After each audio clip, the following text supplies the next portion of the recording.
how do you approach the team aspect and then know also when to break it off and like, hey, this kid needs a little bit more time? Like, how do you approach those conversations with your individual players?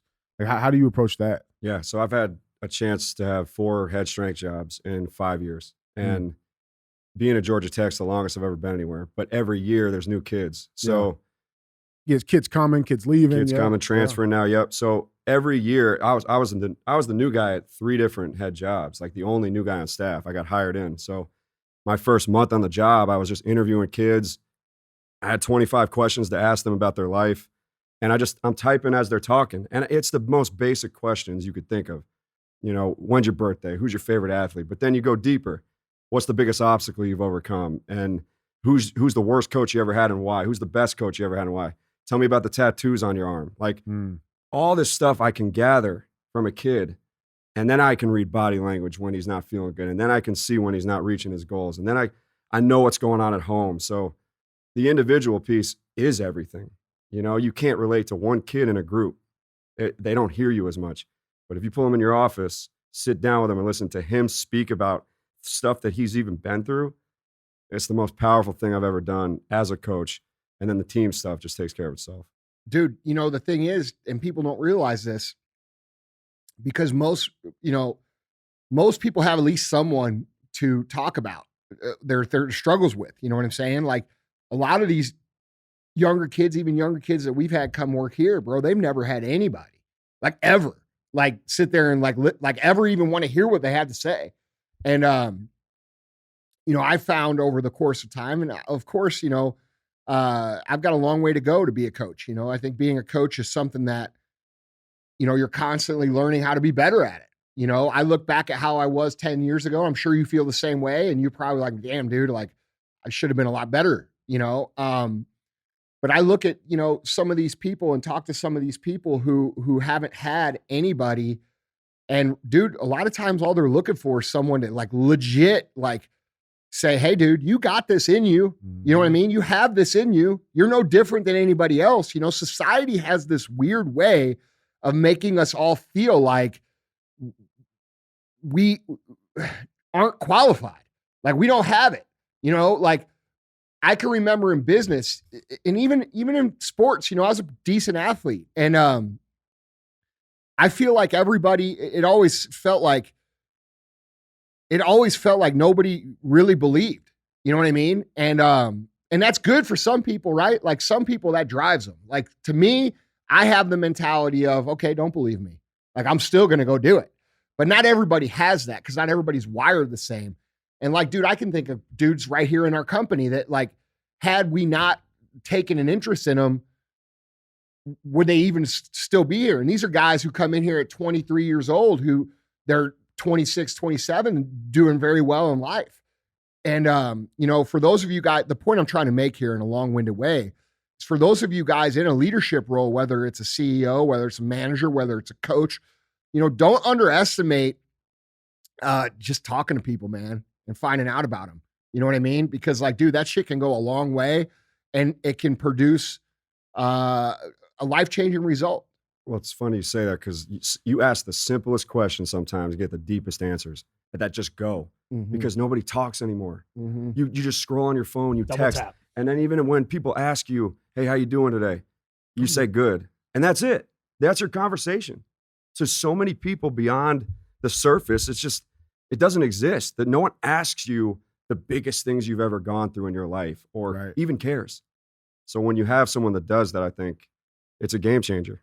Well, and I mean, God gave you 2 ears and one mouth for a reason, right? Sometimes, and as you get older, you're designed to listen. You know, you need to listen to people. But I try to tell our sales staff all the time, and really just our company in general, is if you want people to care about you, you got to care about them. And that's the relationship that you have to understand, that especially with young athletes or young men, and really just young people in general, to your point, because they don't communicate well. Nobody's probably ever listened to their story. You know, nobody's asked them, hey man, like tell me a little bit about yourself, a little deeper than the surface level questions. And I think, you know, that's the competitive advantage as a young individual now, and really for leaderships to manage young people, is if you can learn to genuinely just give a shit about them, like actually care about how they're doing, what they're doing, their life, their goals, their aspirations, their struggles, you know, they will pour back into you tenfold, because nobody else in their life does that. And when we start at the basic level, like teach them how to read, we make them read a basic finance book. You know why? Because all young people struggle with money, no matter what. And so if you can help them through the money problem, they're saying, hey man, this guy's got a little value to him. What else he got? Next thing young people struggle with, relationships. So ask them, hey, how you doing? Oh man, she broke up with me. All right, man. Like, how's it go? First time? Yeah, right. I've been there. It sucks. So how many days you in? Right. But being able to listen and talk them through that, it's a huge competitive advantage. But I mean, it's actually pretty fucking easy. Just care. Just simply care. I think that's a misconception too. Like I remember when I was younger. I'm sure you guys remember too. But like you had older when people you were tell younger, you, aren't you like 19? right?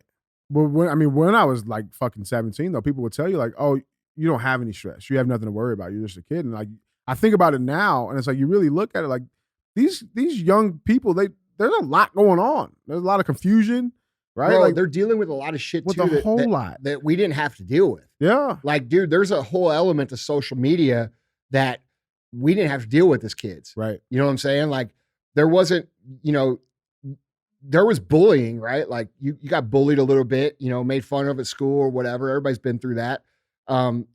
But like nowadays, these kids are fucking ruthless to each other, bro. They treat each other like shit. They're in each other's business. They're being told that they can be nothing and everything at the same exact time. Yeah. It's a lot. It's a lot. So I mean, my question was like, how do you approach that, like peeling back that layer of reality to these young folks? Like, how do you have that conversation, right? Like everything you've been told for the last 17 years of your life is not the truth. And maybe reality is a little bit differently. Like, how do you approach those conversations? Just give them opportunities to be tough. I mean, I write things that I don't think a lot of people even think of. Like I write things in workouts purposely to see how they're going to respond. And I'm never going to give a kid a workout I haven't done myself. And I always do it the morning before they arrive. It's the only way I feel genuine when I talk to them after.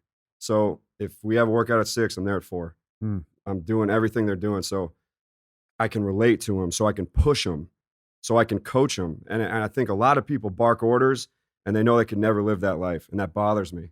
So these kids need a genuine example. They need someone to, go into an office when they're struggling because dad's in jail or mom just got arrested or the brother's not there. There's so much stuff going on, like you said, in their lives right now. They don't have anyone to talk to. And then I just feel like provide them examples in real time, like time under pressure. Like that stuff matters, man. Like I'll never forget the people that actually picked up the phone for me when I had no one. No one answered the call anymore. Sure. And I guarantee you this, we win a game on ESPN this year, my phone's blowing up. Right. When I get fired, no one's calling. So like, who is really there for you?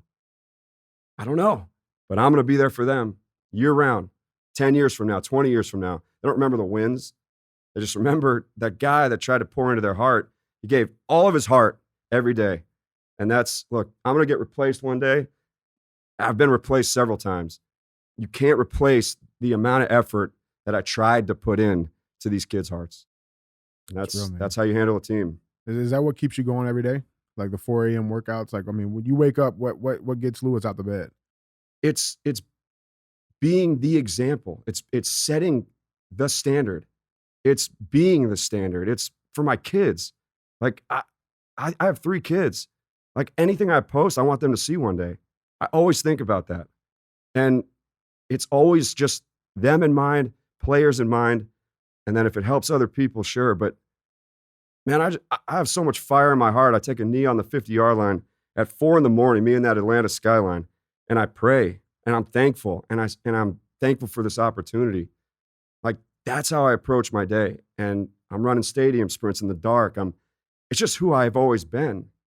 It's what I truly love. My alone time in that moment is where I think of all these things that people see. I do the best work in the dark, and that's probably what I'm most proud of. Dude, I think at the end of the day, that's what everybody has to be proud of. That's why so many people are so unfulfilled, because they don't do any of the work in the dark.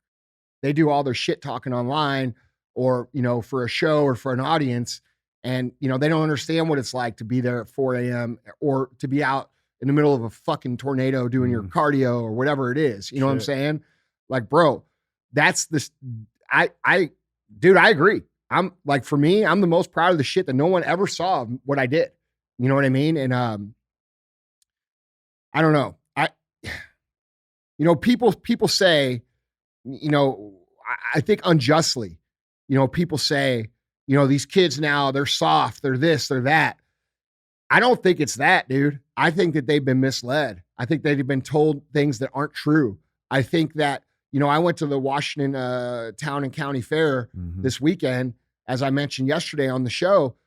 And dude, there was plenty of men there that are young, 20-year-old men. It's not them that's the problem. It's the people teaching them that's the problem. We have to get back to a society where we equip our young people to achieve and win and lead and create. Because if we don't, there will be nothing in the future. And unfortunately, I didn't want to really get into political views, but I'll just say this. I believe that's what they want. They want a subservient. They want a apathetic. They want an unskilled. They want an unhealthy. They want a low ambition group of adults so that we can all just kind of exist and they can do whatever they want. And that's why I always say, personal excellence is the ultimate rebellion because, dude, when you have personal excellence, you have the most extreme form of freedom that exists in this world. And nobody can really take that from you. When you're willing to get up and do the work and earn what it is that you have, no matter what, I don't think the rules to the game has ever changed, ever. Like, it's still nature. To win, you have to be great. To win, you have to put in the work. To win, you have to persevere. You have to endure. You have to go through things. And, we've convinced a younger society that somehow the rules have changed. And so now we have a lot of people who are of the ages of under 25 that think that eventually someday it's just going to all come together for them. And guys, that doesn't happen. It doesn't happen like that. It doesn't just all come together. There isn't a magic time where everything's going to align and your life is just going to become what it is you want it to become. Like, you should be designing that life right now. You should be thinking about what it is that you want ultimately for yourself, for your future family that doesn't even exist yet, or maybe it does exist. Okay. But like when I was young and I was, 22, 23, 24, I had the picture of what I wanted in my mind and I was working towards it. And like, dude, I didn't end up having kids, but I always saw myself having a family and I wanted to be equipped to do the things that our dad was able to do, like go to our practices and things like that for them. So I knew I had to have some freedom. So I worked really hard then. Turns out that's not in the cards for me, and that's okay. But at the end of the day, that's how I thought about it. And I think if everybody would just get back to thinking a little bit more about that instead of worrying about what's going on Instagram or what's going on Friday night, you guys, there's more opportunity now to win and create and be successful than there ever has been because there's less people trying. And which makes what you do extremely important. Those kids, you guys that are on this man's team, that are a part of this program, I don't care if you make it to the NFL and become Tom Brady, dude. The stuff that you're learning from this man in this program is the real shit. It's the shit that will create your life. Hey guys, do me a favor. If you enjoyed that clip, if it made you laugh, if it made you think, if it made you have a new perspective, go over to iTunes. Check out the full-length podcast. You're going to like it.